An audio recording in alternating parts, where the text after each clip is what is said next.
As always, the media is in the news, and we're going to be talking about how the media is in the news, including some media stunts, because a lot of people are saying that the opportunity that Trump took to go to a McDonald's was a media stunt. I understand that there were paid employees and paid supporters that were there at that particular restaurant, and that the restaurant might have even been closed. So they were actually making a effort to give this notion of him being a working class individual and all along those lines. So that was definitely something that was coming up. And then, of course, he made comments around Arnold Palmer and the famous golfer and whether he was a man of significance. And I'll just leave it at that in the locker room and all along those lines because he was making this joke or at least attempting to make a joke and all along those lines. So there was a number of things that were media related in that sense because we do know that Trump is kind of like a P.T. Barnum and is a masterful showman and all along those lines. So I'll bring in Sasha Starr, see what he thought about these particular activities, and we'll see if other people join us as well. And there may be other media conversations as well. But we do know that one thing that can be said, I guess, is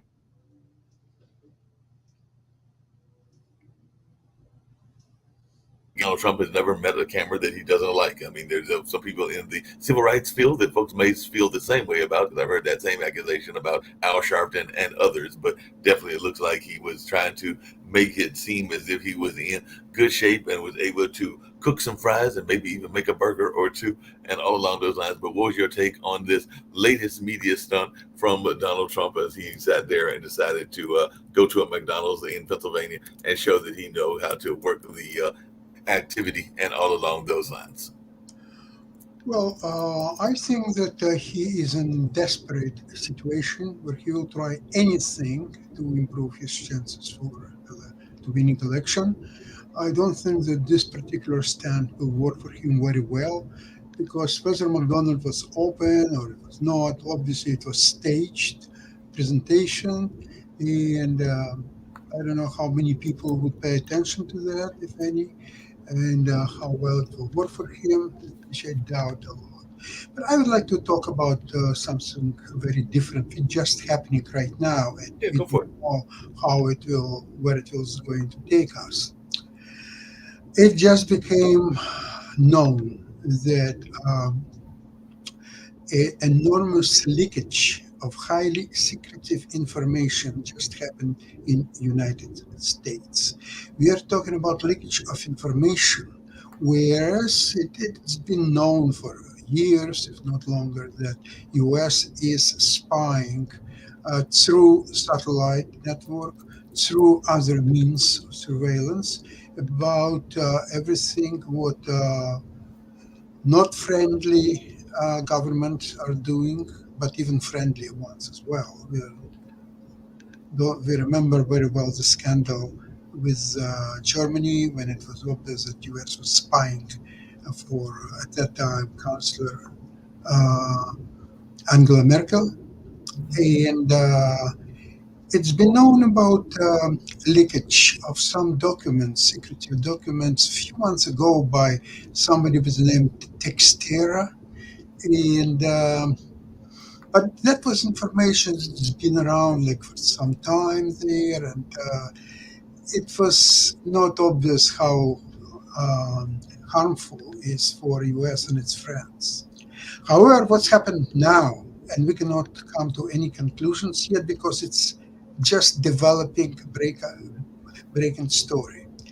The highly secretive leakage of documents showing Israel's preparation for a response to Iran, which was highly classified documents that even US was not privy to that, became published by one of the sites in the United States, and the information could be available from very highly placed sources in within United States government. No, uh, it's no joke at all. They show that Israel mobilized 40 um, highly effective missiles of one type and 16 missiles of other type to be unleashed on Iran, and where they dislocated them, and the preparation of AVAX and other equipment to serve Israeli aviation. And that the latest part of information of that dated by October 18th, which was this last Friday. Right. That's how harmful it is. Now, Israel, of course, postponed its strike, which was already all but arranged. And now there are investigations of how, who had this information available, who published that, when and how, and what was the purpose of that. And it could go right to the top of government of the United States. I will definitely, as soon as any information, further information would be available, there could be some Russian connection to all of that. But I don't know. I just told you what I just uncovered just Yeah. in the last half an hour. No, but along those same lines and everything, apparently the U.S. government is offering up to $10 million for information on Rybar, a Russian media outlet, and it's saying the outlet bolstered Russia's military capabilities and advanced a pro-Russian narrative, and it comes apparently as a part of a wider U.S. crackdown on alleged Russian election interference, and we know that that was an issue in some of the past elections. So it sounds like they are offering up to $10 million for information on that particular outlet and everything. And I know a particular social media outlet that you oftentimes talk about, Sasha. Apparently, they are tied in because the U.S. said Uh, that Well, Rybar wait, I more came in than late. Did 1.3 Israel launch million a bunch of Telegram Russian? subscribers, and that they have advanced to bolster Russia's military capabilities and advance pro-Russian and anti-Western narratives. And that's according to a statement on the Department of State's Reward for Justice website. So there's actually a website, and they're seeking intel, including on Mikhail Zevenchuk, who runs the blog and everything. So any things that you heard about that, because apparently that just came down today as well. no, Mark, this is a completely different story now. It's not a social site. It's not some Russian attempts to participate in the United States election. No, this is to do only with the highly placed officials in U.S. government and U.S. secret services. That's where this information was located before being published, and this is entirely different animal. This is absolute bizarre story. It's truthful story because obviously the site where all it's been published was unveiled. So we'll see what's happened in the next few hours because right now that's what we're dealing with. Yeah. Kim, how concerned are you about this notion of Russia or any other country interfering with our elections? We're only 2 weeks away from the election of November 5th, 2 weeks and a day to be exact, and early voting is going on. So, how concerned as a citizen are you about outside sources manipulating things? Every system is different, right? I have no idea how they are doing cybersecurity, or if it's a system that somebody can hack into and add votes. I mean, I accidentally hacked into a system one time. It was an accident, but when I did, I increased their volumes of polls by 20,000, but it was just me hitting the wrong button, and next thing you know, it started ticking like crazy. And so they were so impressed with me. They're like, "Oh my God, just because you logged in, you really must have worked hard." And I'm like, "No, I hit the wrong button." So I think that, everyone says they're being careful. As far as Russia, I mean, what do they gain by someone winning or losing? I don't think they're going to be involved unless they want Trump to win. And if Trump wins, then we can blame Russia. So, Yes, obviously they want Trump to win badly. And I'll tell you what's happened is that Russia is very well organized now. The uh, North Korea, China, and Iran triangle, which is all headed by Russia. And with all their strongman leaders in all these countries, Trump would become, if he would win, another strong leader who You see, Trump is going where the money is, where the power is.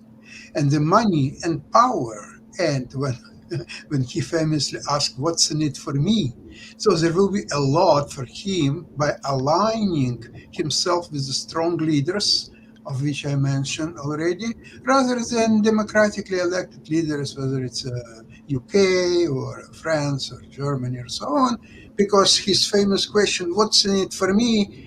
There is nothing for Donald by dealing with democratically elected leaders. Can you imagine that, let's say, Macron will offer him $1 billion of funds for his son in law to manage? Probably not. But he'll easily get this from these leaders of whether it's North Korea, Iran, China specifically. And that's where the money is, where the power is. That's where he wants. So I would not be surprised at all if he will win election. He will get away from NATO, from Europe, from elsewhere, and align himself with the strong men of countries that are listed, and will be not four but five countries working against democracy of the free world. That's a danger of electing Donald Trump. So I've got an article here from something called the Moscow Times that says the U.S. State Department is offering a $10 million reward for foreigners participating in election propaganda, which we know they are. And there's another thing. This is from Newsweek, which is sometimes reputable, sometimes not. Putin's propaganda chief touts electorally significant influence in the U.S. So yeah, we knew we would get hit with a flood of propaganda. And the part of the flood that makes me craziest, to where my wife has to say, just get away from Twitter, go watch TV, go work on something else, is all the polls. We don't know who's going to win, because all the poll aggregators, all the websites you go to see who's ahead, have been flooded with bullshit right-wing polls that we don't know if they're real. We don't so I went to 538.com. There are 9 most recent polls that have the highest weight. It's based on recency. They're all from right-wing pollsters. So they all have a big dose of BS. On the Hill, another aggregator, the 6 most recent polls are from these right-wingers. 4 of them are from a company called Tip Insights that hates Harris. You go to their homepage, and it's like 10 articles attacking the Democrats. And that doesn't even seem reasonable that a supposedly neutral pollster should hate one candidate so much. No, there's a lot of haterade going on in everything. But I got to teach you. When I look at the Electoral College sites, or whoever's maintaining that seems pretty realistic to me, or more of a balance. I do want to add, I don't know what it's like in other cities or states to vote. I've always voted here in North Carolina, but I know when I go up to the voting station, up until early voting existed, we would go to one station that we were assigned to, and when we get there, they have a list of all the names of the people who have registered to vote. Those list of names are there. You really can't see them. I mean, unless you walk up and look over the book and see it. And I've done that once and saw my father-in-law's name still on there long after he had died. But you can go up, and used to, we would have to give our ID. We don't anymore. We just have to know our name and address, which is a lot to have to know of all of those people in a book. And you cannot tell me that every immigrant that is cheating knows a name to steal that's going to walk up to vote. You just can't tell me that. Well, this is the Heritage Foundation, the conservative people who wrote Project 2025, as conservatives as can be. They have a voter fraud project where they have a database of every documented instance of voter fraud for all cases since 1979. Hold on, let me give the numbers. They've only found about 1,600 cases of fake voters out of 2 billion votes cast in the past 45 years. And they also have documented immigrant fraud since the year 2000.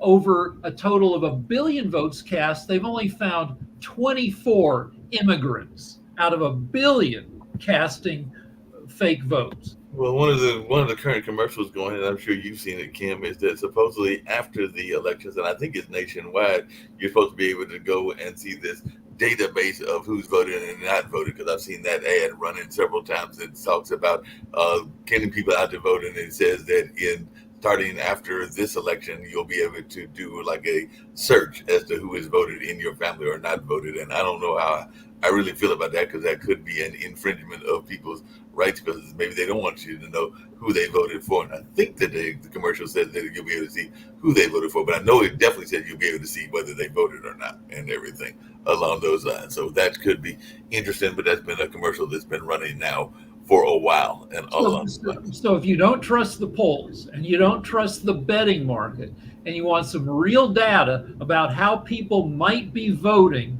you can go to the UF Election Lab. UF stands for the University of Florida. And for the past 3 elections, they have been running a database of early voting numbers. And probably 18 million people have already voted. That's probably 12% of everybody who's gonna vote. And it takes a while to process it, but the U of F has data on 15 million votes already cast, and they can't tell you how people voted, but they can tell you which party they belong to. Right. And Democrats are outvoting Republicans by 14%, which is in line with the last presidential election. And women are outvoting men by 10%, 55 to 45. And that tells you that things do not look bad for Harris. It's still a toss-up, but it's not as crazy bad as the polls would have you believe. And this is real data. Yeah, it'll be interesting. Like I said, it'll be interesting who comes out and votes and who is voting now versus who will vote on the day of and everything. But Rick, one of your favorite people apparently has come up with another statement. Speaking of media stars, and I'd love to hear your thoughts around this, and maybe even Kim wants to jump in this as well. But Elon Musk is saying that people should worry less about the cost of having children and just start having them, because I know you've talked about this notion of there being a dip in the birth rate. So he said to start immediately and start worrying less about the cost. He's the richest guy on earth, and he's telling people not to worry about costs. He's got what, $300 billion or so, and he has 12 kids. The guy obviously doesn't like to wear a condom. He just he makes kids willy-nilly. And then his relationships with his kids are, I don't know about all 12, but I know with some of the kids, they are not good. Some of the kids have changed their last name, and he doesn't get along. You know what? He's a joke compared to Genghis Khan. At his time, of course, no condoms were available, and apparently it suggests that he had as many as 2,000 kids. And like 1/3 of the people on Earth have some genes from Genghis Khan. He just knocked up a ton of people. Every 8th person in the world. Every 8th person. One out of 8 people has Genghis Khan as their great grandpa. I gotta know, since how this is the media show, rumors. When Trump says he's the father of IVF, do you think he's claiming that he's the father of all of those embryos?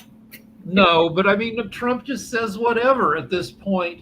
And oh God, his handlers can't stop him. They can cancel interviews, so he has less of an opportunity. And yesterday they did the photo op at a McDonald's where he wore an apron and pulled fries out of the deep fryer, where he doesn't have to talk really a whole lot, because what he says is goofy at this point.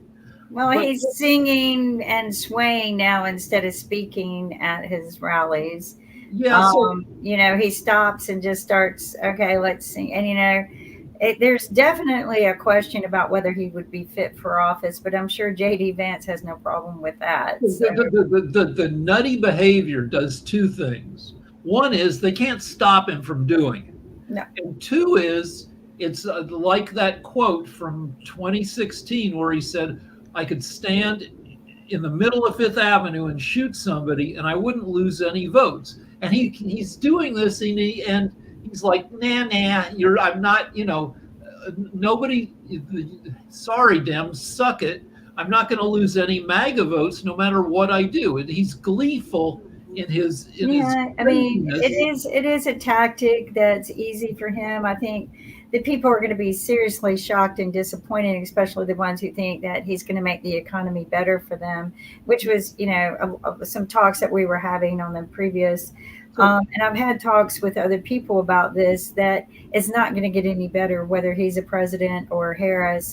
We've got to work together as people, and we have to hold Congress and Senate. But we're not going to work together because we're still going to have a fairly evenly divided House. It's going to be a divided House, as you just said, and everything, or a divided House in the sense of the bigger House, not just the House of Representatives and everything along those lines. But I mean, he just keeps saying some crazy things because apparently he tried to stand on his notion of the cats and dogs because he was on an interview, I think it was last week, and he said that he had heard that and he didn't have any reason to believe that it wasn't true. And then he went into this whole tangent about geese and everything along those lines. So apparently maybe he's hoping that the pet owners will come to his aid and all along those lines. But I'm still trying to figure out this whole. Well, JD Vance just admitted on CNN and another interview that he had that they just created the story and made it up just to get attention. So, I mean, the interview's there. If I'll see if I can pull it up before I have to leave. But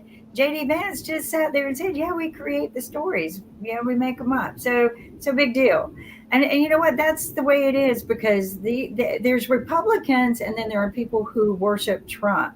And the people who worship Trump, I call them Trumpkins, right? They're just, Trump Republicans that no matter what you say to them, he does nothing wrong. He speaks their language, just like Adam said. And you know what? I'm just going to sit back and let them fall. You know what? I'm not going to reach out and help and rescue any of them when he gets into office and they start falling. I'm just not going to be there. But so the MAGAs won't. Trump can do anything, but how we don't know what percent of the electorate there are. There are also independents who lean Republican, but might get disgusted with Trump or might get nervous about putting a guy who looks, who you'd take away his car keys, but we're going to put him in charge of America's 1,700 nuclear weapons. But I mean, and you can be a fading media star. I'm guaranteed you mentioned one that did a major event. I'm surprised it didn't get that much coverage, but it's not quite an anniversary, the 30th anniversary. But as far as I know, he is still living, and he did an event back in 1995 that brought literally hundreds of thousands, if not millions, even though the name of the activity had million in the name. But Rick, you follow the news even more than I do and everything. When was the last time you heard any mention whatsoever? And given he's been replaced somewhat by Reverend Barber. Jesse Jackson, he's talking Jesse Jackson. And Louis Farrakhan literally did the Million Man March back in October of 1995. That's what I meant when I said next year. It's 30th anniversary. I haven't seen Farrakhan in a long time, and I've seen Jesse Jackson, and Jesse Jackson is hurting. He's, I think he's may have had a stroke or something. Where he's still out there, but he's not able to say a lot. I don't think. Yeah, and they were some of the founders. Jesse was involved with the Million Man March, just like Louis Farrakhan was, and a number of other folks were as well. I think Ben Chavis, who is still out there, who was involved in it, and a number of other folks. Now, some of those folks, including some of the actors and other folks, have passed on since it was 30 years ago. But yeah, but that's like a fading memory to many, and we'll see if it gets any sort of anniversary play on its 30th anniversary next year and everything. But like it's. Well, remember, under Obama, we thought it was the end of history and the end of race, that everything was solved. And then for the past, 8 years, shit's been hitting the fan. It turned out we didn't solve as much as we thought. Yeah, definitely not. And speaking of solving things, I've got a question for everybody. And this is a media show, but I'm going to divert. And this is something that happens in the West, but we've got the issue here in North Carolina as well. Will somebody tell me, please, why people are silly when it comes to animals and all along those lines? Because if you got a predator, whether it's a bear or a coyote, it seems to me that you would stay away from feeding the animals and everything. But apparently there was a woman that recently tried to save, and I think she did save her dog, because the dog was being attacked by a coyote. And as I'm looking over the notes, they are saying one of their arguments is don't haze or aggravate a calm coyote, don't feed them, and a number of other things that basically seem like common sense to me. So maybe common sense isn't as common as we would hope it would be, and everything along those lines. So any thoughts around this? Because one of the, like I said, and here's how experts say you can avoid conflicts with coyotes. Don't feed them. No kidding. Feeding a coyote in a residential neighborhood can cause the animal to lose its fear of people, and don't let the pets run loose. And don't That's run. right, because coyotes aren't stupid. They have a strategy. And your little dog, you let your dog out. Oh, she's fine. And the coyote's like comes up and wants to play, wags its tail and gets into that play position. And your little dog runs up, oh, a friend. And then 2 other coyotes come up, and all 3 of them grab your dog, and your dog gets eaten. So yeah, don't fall for coyotes BS. They will, but they're not, if you're with your dog walking them and you see a coyote, and we have them in our neighborhood, pick up your dog and walk away from the coyote. Coyotes aren't that big. They probably go 50 pounds, and you're bigger than the coyote. The coyote doesn't want to mess with you. But again, you don't want to, mess with it. Like, they might be crazy, they might have rabies, or they might have been poisoned. And a normal coyote is cautious, but a sick coyote, you don't know what they're going to do. Just pick up your dog, walk away from the coyote. That's what you should do, definitely. And it looks like No, that's what you should do. I've loaded up the questionable video about JD. I don't know if you guys saw this, but watch this. I have to create stories so that the American media actually pays attention to the suffering of the American people. Then that's what I'm going to do, Dana, because you guys are completely letting Kamala Harris coast. You just said that this is a story that you created. So the eating dogs and cats thing is not. We are accurate. Dana, it comes from firsthand accounts from my constituents. All right. So, I don't know where to start with this thing. They are, in a real world, Michael, this would. In a real world, I think your child would be slapped down for creating stories and making up lies, causing other people to be dehumanized and harmed. I mean, he's intentionally harming people. He knew what he was doing. He knew it was wrong. I mean, I don't get why the people still support them. So I don't. They admit it. Did you guys see that? Yeah, I saw this program. I saw it. Yeah. Did you see the original? It's cut, but not a lot was cut from it. It was just cut to make it smaller. But I mean, he's sitting there going, yeah, but then he realized what he was saying. He was like, yeah, we create. And then you could just see him staring at the camera like, Dina, like it's her fault that he just admitted. Yeah, but his voters don't see that. They don't watch those networks. They watch Fox, and it doesn't show up on Fox. No, it doesn't. And this is what they tell me. Anything shown on other stations are lies. Even if Trump and JD were on those stations, they say they were all lies. So, and even when it shows up on Fox, they don't believe it. There's a show in the afternoon called The Five, and The Five. I love that show. And they have 4 conservatives, and then they have Jessica Tarlov, who's their liberal, and she's good. I mean, sometimes like they always have a liberal over the years. And she's maybe the best that's ever been in that position. And she really gets at it. She's got a lot of facts, and she demolishes their arguments. But if you go on Twitter, you're like all the MAGAs are like, F Jessica Tarlov as soon as she comes on. I change the channel. She's lying. They're still impervious to the facts, even when the facts are on Fox. I want to tell you something interesting. Here in Canada, I have a few friends who are, say, Republican-oriented, let's put it this way. And what's interesting is that they cannot watch anything but Fox. Whenever you send them a link to a program suggesting just watch this or so on, they can't. Either they refuse to tune to it at all, or they would watch 2-3 seconds and switch off.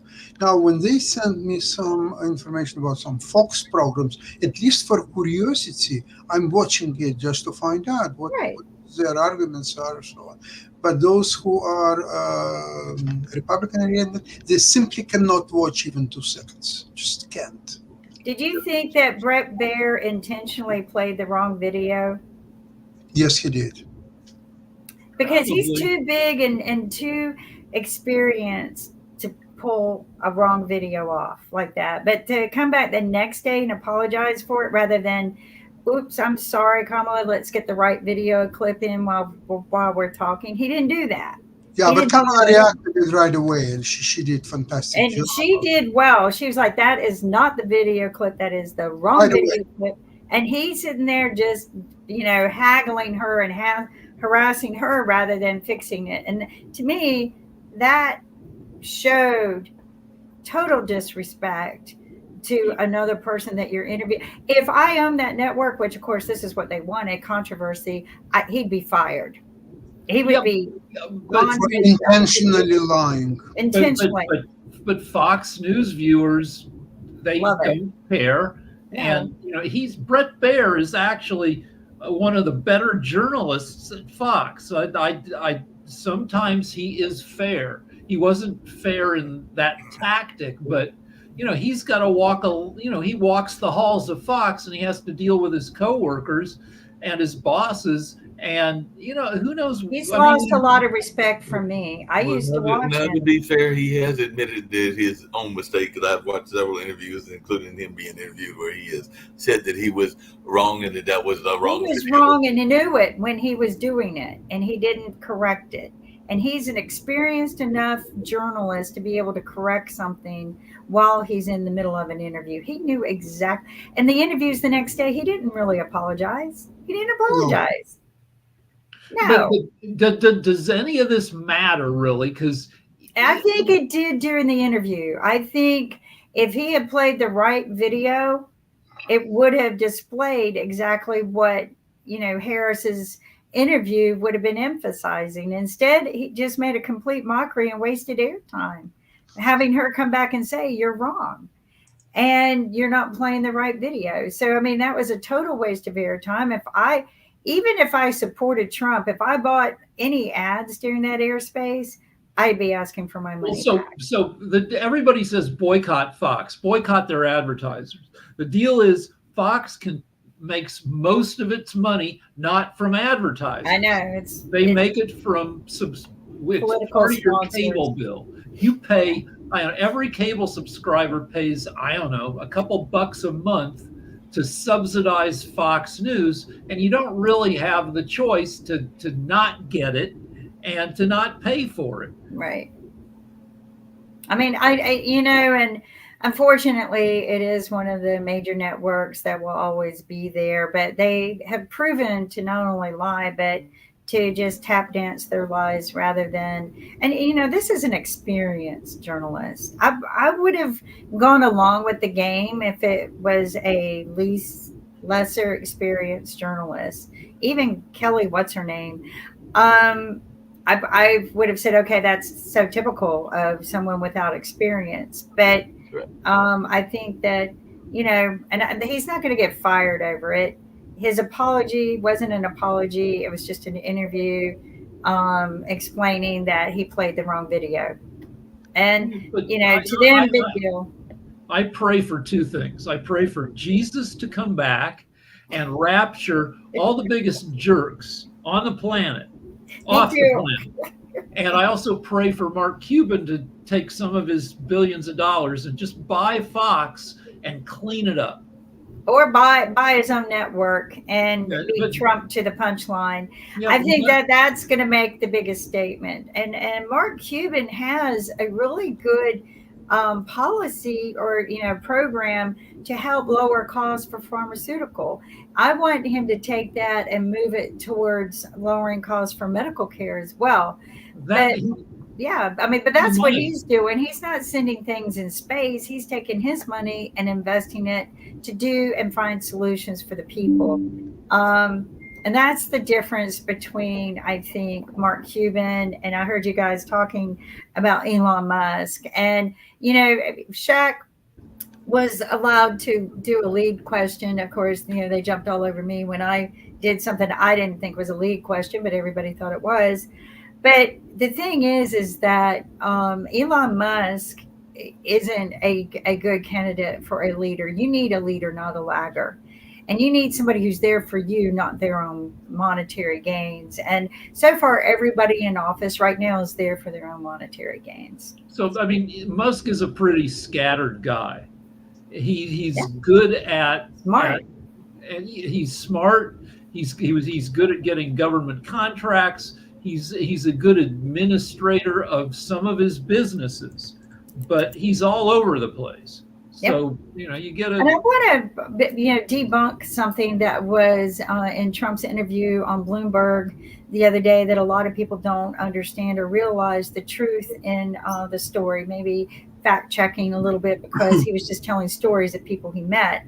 But manufacturing grew here in the United States after Trump left office, and it grew because of incentives that were given, not because of tax cuts, but because of incentives. Like the auto manufacturer from Ford closed up their facilities and manufacturing in China and moved everything here where they had to start over and build new facilities and everything.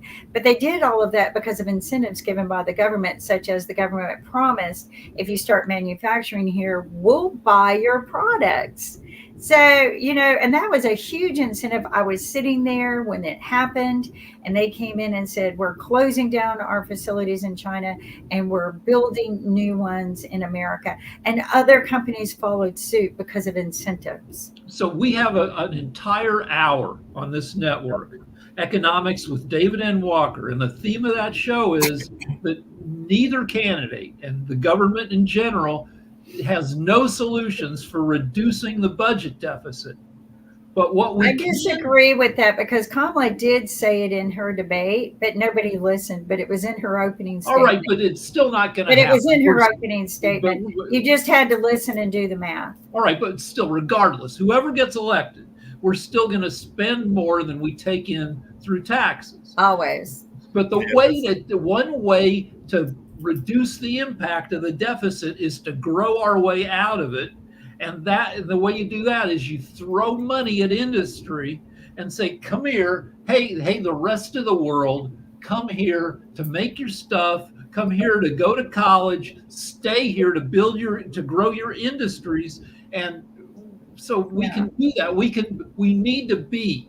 And Cuban said this a couple of days ago. He said one reason the U.S. is leading the world is because we lead in tech and AI. And if we need to stay ahead of the rest of the world, and it takes money to do that. We did it in the 60s and 70s during the Cold War when we were trying to out-science Russia, to throw stuff into space, because Russia threw stuff into space. We need a similar push now. We're not going to get rid of the deficit. I got a question for you. Hold a second. I got a question. And I'll share, but go ahead, Sasha. No, I got a question for you and Kim on that issue. But Sasha has a point. He's been raising his hand. Okay. Go ahead, Sasha. I would like to mention something that, as I said in the earlier program, this notion of America first, it's been discussed yesterday by Fareed Zakaria. And he showed why every time when that was to follow, it was crushed every time. And the reason why that's so important today is that if Trump will be elected president, then he will put tariffs and he will put U.S. back in its shores isolated from the rest of the world, that will be the end of America, because the might of America is based on its economy, but even more so on US dollar. And all the countries like BRICS and many other actors, they all working together, not very well so far, but it could change, to demise US dollars, to demise the role of America, supreme leader in the world. And if America will go back in its shell and will stay away from the rest of the world, all communications, all the a way of delivery oil or any other products, they all will be broken, taken over by other countries like whether China, Russia, or a combination of all other countries. And America will lose its role as a manufacturer. The US is not the place to be because of the wages, because of many regulations and so on. It's not the best country in the world to manufacture. And it will lose its advantages very quickly. In 5-10 years, it will be reduced to nothing as a manufacturer. But where the strong suit of US, which is, of course, intelligence, it's the high-tech sector, its defense industry, and so on. That's where America has to concentrate to develop its strong, dominating industries, and not to pay so much attention to become a coal miners. It's a dirty, low wages job, and because he wants to win 1 or 2 states when there's a coal production is very important. So he go, okay, we will do coal, drill baby drill, and all this populist rhetorics. It is nothing that will help America to stay supreme. America has to stay supreme to defend its supremacy, US dollar, US industries, US role in the world. There are only 50,000. There are only 50,000 coal miners left in America. It's a dying industry. It is. We don't need it, and they get so deathly sick regardless of the precautions they take. But something I want to make note of, and I brought this up with David a few weeks ago on his show, is my concern about the treasury bonds being bought up by China. And now you have BRICS, as you've heard, meeting this week. They have added more countries, but if you get all of these countries buying up our treasury bonds and they all dump at the same time, well, we're not going to be a superpower. We're going to be flat broke. Of course, I guess we can snap our fingers and print more money. Yeah, but that's the question. They don't want to cause a worldwide depression by doing that.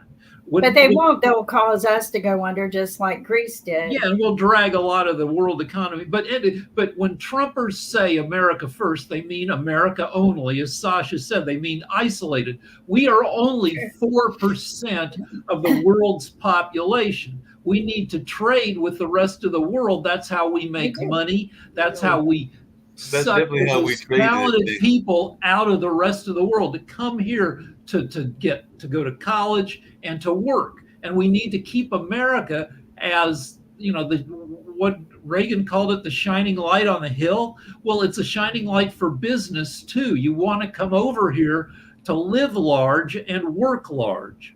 Well, that's the question I was getting to ask. Maybe we need Trump, and he could be doing the prayers for us. Yeah, he can do the prayer. But Kim, along those same lines, because that's the question I was going to ask, because literally as I was at the bus stop on Saturday and everything, I ran into a lady from China who is over here at Duke studying and everything. So I was just wondering, do we need to, and Kim left and everything, do we need to have a rule where they stay a certain time after they graduate? Because when I asked her whether she was going back to China, she wasn't sure. So she gave me that answer that she wasn't sure. Maybe she's sure that she's going back to China, but she was giving me the impression that she was trying to say whether she was going back to communist China or whether she was going to stay here and everything along those lines. So should there be some sort of regulation where after you get your degree, you have to stay here for a certain amount of time?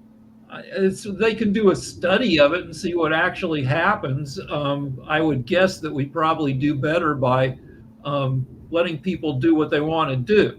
And that America should be a country that's friendly to foreign talent. wait a sec, the students from China or from wherever, let's say they're coming on a student's visa or somehow they paid for their education. So that's one transaction. They paid and they got the education. What other strings could be attached to that? If you paid for your education, you got your education, you made a full circle. Now, how you will interject into that the idea that that's not enough? So you have to pay for your education, get your education, but still you have to work for 2 years, 5 years, whatever amount of time might be. This is nothing. I think it's a ridiculous idea. Yeah, and the people who go to college here, they go back home and they're ambassadors for the U.S. They said, yeah, I spent 4 years, 6 years in America. It was awesome. And yeah, they wanted to be an ambassadors, everything. As we are the media show, and this is the last thing I was getting ready to get to and everything. What is our thoughts, of Trump, of this notion that he wants to, if he should get elected, that he wants to ban some media outlets because apparently he's upset at 60 Minutes, and he said that CBS should lose its license, and he said that 60 Minutes should be immediately taken off the air, and he's repeated his demands in speeches and in interviews, even echoing earlier this notion that ABC's license should be terminated as well. So if you are a major news media outlet, whether it's the ABC, CBS, New York Times, or anything, are you fearful of him being elected because he might come after you as well? So this is both my wife listens to Trump, and she goes, "What are we going to do?" And I'm like, "Don't worry about it so much that he's incompetent. He appoints people who are incompetent. He won't be able to do much of anything that he wants to do, at least initially. It would, that it's not likely that he can. He's a dumb man. He's 78 years old. His dad was diagnosed with Alzheimer's at 86, but was showing symptoms years and years before. Well, I mean, he could do kind of like, and this is where it gets interesting, he could do like what he did with the Supreme Court, because I'm just going to read this thing, because it is true. Broadcast networks like ABC, CBS, and NBC do not actually need a license to produce or publish news content, but the local affiliate stations that carry their broadcasts do require licenses, and those licenses are overseen by the FCC, which is independent from the White House. So the president cannot unilaterally revoke a license, but the president appoints a member, that's where I'm making the Supreme Court comparison, to the 5-person commission. So Mr. Simonton is apparently is one of the people that was quoted in this article, is one of the 2 current Republican members of the FCC appointed by Mr. Trump. The other is Brendan Carr, who has shown a fondness for Elon Musk. So imagine that if both of them, if one of the other ones was replaced by, it's Nathan Simonton, by the way, if one of the other ones was replaced, then you would have a majority Republican. So right now it's, I think 3-2 the other way. But if the U.S. Senate returns to Republican control, the body would probably approve whoever Mr. Trump chose for the FCC. And with a 3-2 majority, Mr. Trump's FCC appointee could theoretically vote to revoke whichever licenses they please. So technically, it could almost be like the Supreme Court, that he could put in the people in place that he wants. So does that bother you at all, either one of you? I mean, I don't know. I mean, I don't, like, even Hitler, the world's worst guy, he was elected in 1932, and it took him, years and years to completely subvert the entire state. Germany got worse and worse until in 1939 they went to war with the world and ended up with 10% of Germans dead, 80% with no place to live, just in wreckage. But that process from 1932 to 45, that's 13 years Trump is a much stupider man than Hitler. So I think we would have time to fight his horribleness. Yeah, hopefully we would. But one thing that people tell us to be nervous about is that Trump is so effed up that as soon as he's elected, they'll start looking at the 25th Amendment to remove him, which then puts J.D. Vance in power.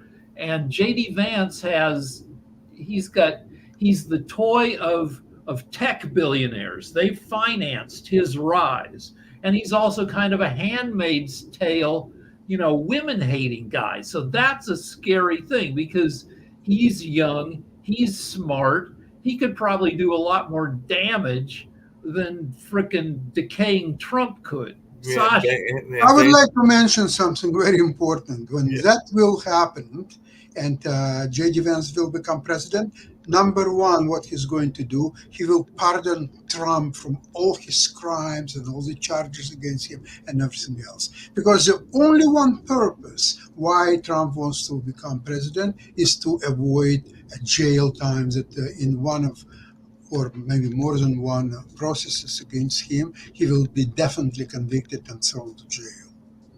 So, but you can only pardon a president from federal crimes.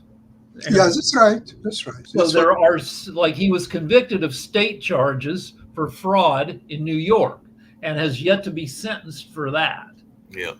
And it won't be probably sentenced before the election and everything, but I hope that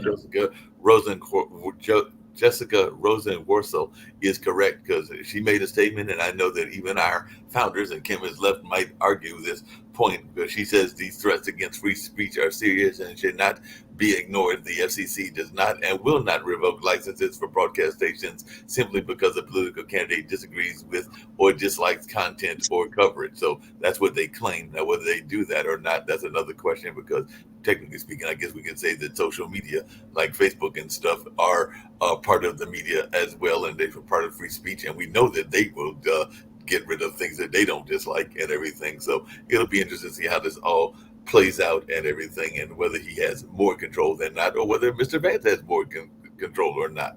But it'll be interesting to see how this all plays out and whether they are something we should be worried about. I'm thinking that look, the who wins the election depends on turnout.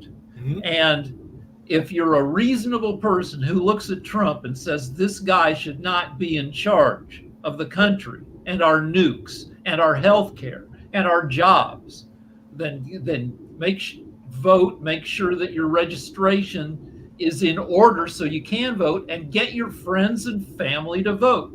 Get the young people to vote, because young people in every election have the lowest percentage turnout. The older you are, the more likely it is you'll turn out to vote. Bug the young people, get them out. Well, like I said, there were several young people events, and they were massively out. And I can only speak for this little city of Durham and everything, but I do know that one of our HBCUs and others, I think even Duke, had a massive rally where they came out in masses to vote. So hopefully that is a good sign of what's going on. And I heard similar things in Georgia, Pennsylvania, and some of the other swing states. So it does seem like the young folks are getting out to vote. Now, the ironic thing is we don't know who they are voting for, because they are actually being targeted by some of the Trump campaign as well. And we don't really know whether they're voting for Kamala or whether they're voting for Donald, but we'll find out as we get closer and everything. So if you look at I'm looking at the early voting statistics, and some states keep track of age. And so in early voting, only 5% of voters are 25 or younger, and 49% are 65 or older. Right. Yeah, that's so true. Tell your grandkids or your kids, let me drive you to the polls, and then I'll take you out to a fancy dinner. Yeah, got to get out there and vote. There's no doubt about that, because that's very important in this particular election and all along those lines, but just elections in general. And don't just vote for the president, but there are also some very important things on the statewide. I know that there are referendums out there. I think here we've got a parks referendum and other referendums. So vote up and down the ballot and everything. And as y'all know, because I've said it several times, I am not a big fan, even though I know a lot of people like to vote that way, of people that vote strictly according to the way that their interest groups tell them to vote and everything. Well, they're in North Carolina, where you are. If you look at your ballot and you see Mark Robinson, and you're a Republican, but you remember all the horrible stuff that Mark Robinson has said and written and done, because he's a little bit criminal. Like he and his wife have gotten up to some shenanigans, I think, with like some charity or Girl Scout cookies. He's thoroughly not good. And if you can't bring yourself to fill in a dot for governor because of Mark Robinson, think about maybe not filling in the dot for Trump either. Maybe you can't bring yourself to vote for a Democrat, but you don't have to vote for that position.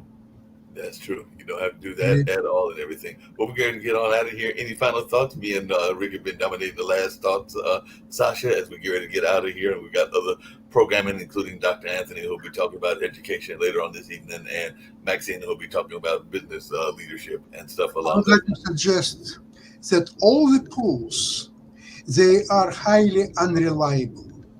And whether you're looking at most of this conservative Republican polls and some Democratic polls and so on. It was even explained on one of the programs, I forgot which one, that a lot of people don't want to really say, you know what, only 5% of people even answering the phone calls to get their opinion. So to make representatives position on the upcoming election, highly unreliable. So whenever you're taking any polls, understand they have really almost nothing to do with the real results of the voting. Yeah, so if you want real data, go to the UF election lab, the University of Florida election lab. They have the early voting statistics, and it shows that Democrats are outvoting Republicans by 14%, that women are outvoting men by 10%, that it's cause for optimism. It's in Florida or in all states? Is it? No, the stats are spotty. The party registration data is for 22 states out of 40 that have early voting going on right now. The gender stuff is for 6 states. So, it's not, but it's still better data than the BS polls done by lunatics. It's even worse than that. You said 5% of people said yes. But for the New York Times poll, they had to call 194,000 people to get 2,000 to say yes, nearly 100 to 1. And if only one person out of 100 is saying yes, that person's probably crazy, because sane people don't say yes to being polled anymore. They know it's a pain in the ass. Yeah, that's very true and everything. But that's why these polls are unreliable at the best. Yep. Unreliable at the best. On that note, we're going to get on out of here, and we'll have more of these conversations later. We've got other shows that are going to take place on the network as well and everything. Sasha, just really quickly, because I know tomorrow is your Russia, Ukraine, and China show. So what can we expect on that show tomorrow morning and everything? Okay, we're going to discuss a situation where Ukraine is strong-armed to come down to the negotiation table, actually give up 20% or so of their territory.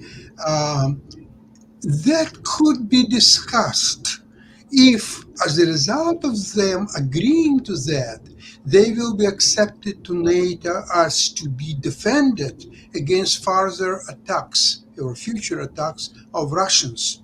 So, okay, we're giving up 20% of territory, but the rest is now protected by NATO.